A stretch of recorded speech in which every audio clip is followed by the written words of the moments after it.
নমস্কার। আজকে আমি যে ফুলের গাছটা টবে লাগিয়ে দেখাবো সেটা আমাদের সকলের প্রিয় এবং অতি পরিচিত একটা গাছ। সেটার নাম হচ্ছে দোপাটি। দোপাটি ইংরেজিতে যাকে বলে বালসাম। এটা গ্রীষ্মকাল থেকে ফোটা শুরু হয়, বর্ষাকালেও ফুল ফোটে। এর একটা ভিডিও আমার চ্যানেলে আছে, যেটা আমি লাগিয়ে দেখাইনি যে কী করে লাগাতে হয়। একটা দোপাটি বাগানের একটা ওভারভিউ দেখিয়েছিলাম। তো আজকের ভিডিওতে দেখাবো কি করে এই দোপাটি একটা সহজ একটা গাছ কি করে এটাকে টবে লাগাতে হয়। দোপাটি গাছের মাটি যদি একটু দোআঁশ মাটি হয় খুব ভালো হয়, তবে যদি এঁটেল মাটি ব্যবহার করেন সেক্ষেত্রে আপনারা সেই এঁটেল মাটির সাথে সমপরিমাণ নদীর সাদা বালি মিশিয়ে দেবেন। ফাইন স্যান্ড, একেবারে মিহি দানাযুক্ত বালি যদি মিশিয়ে দেন তারপর মাটিটা তৈরি করবেন। এগুলি দোপাটি ছোট চেরা, এগুলিকে চাইলে আপনারা ছোট ছোট টবে এখন আপাতত লাগিয়ে রাখতে পারেন, কিন্তু আমি একটা লাগিয়ে দেখাবো। একটা দোপাটি গাছের জন্য মিনিমাম 6 ইঞ্চি টব বা 7 ইঞ্চি 8 ইঞ্চি বা 10 ইঞ্চি টবও নিতে পারেন, কোনো অসুবিধা নেই। তবে 6 ইঞ্চি ছোট টব নেবেন না যদি ফাইনাল টবে লাগাতে চান, আর না হলে কিছুদিনের জন্য ছোট ছোট টবে 3 ইঞ্চি 4 ইঞ্চি এরকম টবে লাগাতে পারেন। তো মাটি তৈরির জন্য আমি নেব 2 ভাগ এঁটেল মাটি। এটা এঁটেল মাটি, এটা 1 ভাগ, আরেক ভাগ আমি নেব। এগুলি হচ্ছে নদীর সাদা বালি বা ফাইন স্যান্ড, এটা 1 ভাগ নেব। এটা হচ্ছে 1 ভাগ কেঁচো সার বা ভার্মি কম্পোস্ট, এই জায়গায় আপনারা গোবর সার ব্যবহার করতে পারেন। এটা হচ্ছে কোকোপিট, এটা আপনারা নাও নিতে পারেন। এটা আমি অর্ধেক পরিমাণ কোকোপিট মেশাবো। এবং অবশেষে আমি নেব নিম খোল, যেটা আমি প্রত্যেক গাছেই দিই, তবে দোপাটি গাছের ক্ষেত্রে নিম খোলটা আপনারা নাও মেশাতে পারেন, কোনো অসুবিধা নেই। এটা 1 চামচ বা 2 চামচ মিশিয়ে দেবেন এবং মাটিটা ভালো করে প্রস্তুত করে নেবেন। তো 2 ভাগ এঁটেল মাটি, 1 ভাগ নদীর সাদা বালি, 1 ভাগ গোবর সার বা ভার্মি কম্পোস্ট, অর্ধেক ভাগ কোকোপিট, এটা অপশনাল, ব্যবহার করতেও পারেন নাও করতে পারেন, এবং 1 চামচ বা 2 চামচ নিম খোল, এটাও অপশনাল, মেশাতেও পারেন বা নাও মেশাতে পারেন। তো এইবার আমি মাটিটা তৈরি করে আপনাদেরকে দেখাচ্ছি। এটা হচ্ছে এঁটেল মাটি, এটা 1 ভাগ এবং আরেক ভাগ নেব।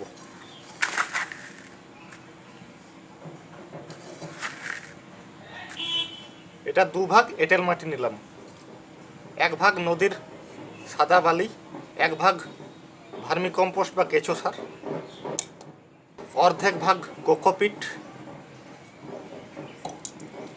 এবং 1 চামচ নিমখোল। ভালো করে প্রত্যেকটা উপাদানকে মেশাতে হবে। তো মাটিটা আমার তৈরি হয়ে গেল। এইবার একটা আমি, এটা মোটামুটি ওই 7 ইঞ্চি সাইজের টব, এবং টবের এই ড্রেনেজ সিস্টেমকে বন্ধ করার জন্য একটা ঢেউ খেলানো ভাঙা টবের টুকরো বা খলঙ্কুচি, ড্রেনেজ হোলের মুখটা বন্ধ করে দিলাম। এবার তলে যে মাটির লেয়ারটা আমি দেব সেটাকে একটা বেডের মতো করে দিতে হবে।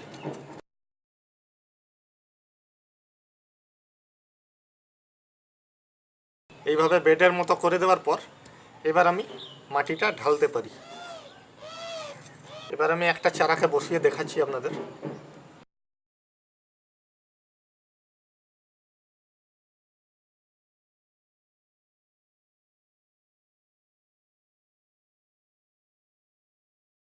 যেহেতু চারাগুলো একেবারে ছোট, তাই বেশি প্রেস করব না, খুব হালকা হালকাভাবে মাটিটা প্রেস করে দেবো, খুব হালকা। এবার গাছটাকে জল দিয়ে দিতে হবে আমাদের।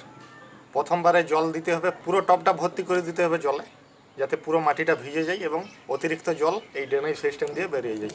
পুরো টবটা ভর্তি করে দেবো জলে।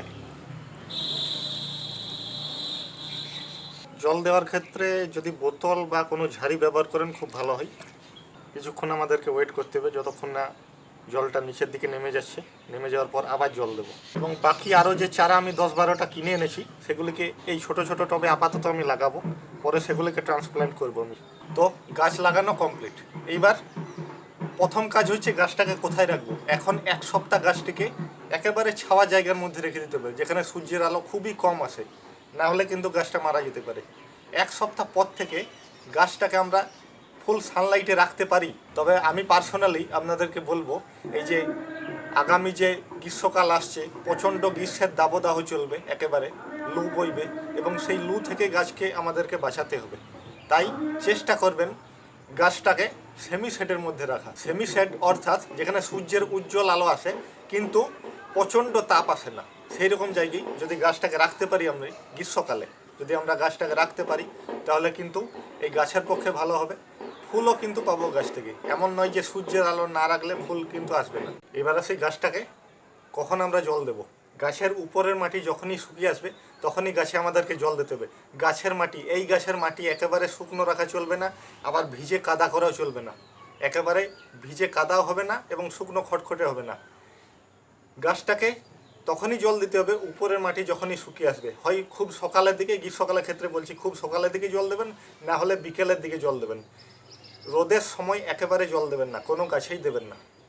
এবং গাছটার রোগ পোকা নিয়ে আমি একটা আলাদা ভিডিও করব, কি কি রোগ পোকা আসে, কিভাবে তার প্রতিকার করা যায়, সেটা আমি একটা আলাদা ভিডিও করব যখন গাছটার আপডেট আমি দেখাবো। ছোট চারা থেকে ফুল ফোটা পর্যন্ত একটা যখন আপডেট দেখাবো তখন আপনাদেরকে দেখাবো কি করে তার হাত থেকে বাঁচাতে হয়। আমি যার কাছ থেকে গাছ কিনে আনি, একটা ভিডিও ছিল হরিপুর বাজার থার্সডে সানডে মার্কেট, সেখান থেকে আমি ছোট ছোট ফুলের চারা এবং সবজির বীজ কিনে আনি। একটা ওষুধের নাম তিনি আমাকে বলতে পারলেন না, হয়তো ভুলে গেছেন, এবং তিনি বললেন যে পরে আমাকে সেই ওষুধটার নাম বলে দেবেন। এবং খুব একটা ভালো ওষুধ, তারা রেগুলার এই ওষুধটাকে ব্যবহার করেন, প্রতি 15 দিনে একবার। তারা বছর বছর এই ওষুধটা ব্যবহার করে আসছে এবং তাদের গাছে কোনো রকম পোকার অ্যাটাক হয় না।